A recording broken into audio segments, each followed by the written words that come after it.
yang bisa mendamaikan saya dengan keluarga, 250 juta akan saya berikan. Sayang istri, pria rela rogoh kocek 250 juta agar tak dicerai 2 tahun sendirian. Ray Suryana menggelar sayembara berhadiah 250 juta demi damai dengan anak istri. Ray Suryana mengaku sudah belasan kali berusaha damai dengan anak istrinya, tapi usaha itu gagal. Bahkan sudah lebih dari 2 tahun lamanya Suryana putus komunikasi dengan anak dan istrinya.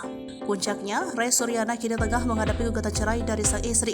Pria berusia 66 tahun itu mengakui kesalahannya dalam mendidik keluarganya. Bertahun-tahun lamanya, ia tidak akur dengan anak dan istrinya. Hingga akhirnya, pria asal Tasikmalaya, Jawa Barat itu pun membuat sayembara mencari orang yang bisa mendamaikan dengan keluarga agar utuh kembali. Diungkapkan Suryana, sayembara itu buat terbuka untuk siapapun. Bak putus asa bertahun-tahun konflik dengan keluarga, Suryana sampai mempersilahkan makhluk gaib membantunya. Pihak perhara di keluarga Ray Suryana mengaku kesalahan sebagai seorang ayah dan suami. Bahkan sudah lebih dari 2 tahun lamanya Suryana putus komunikasi dengan anak dan istrinya.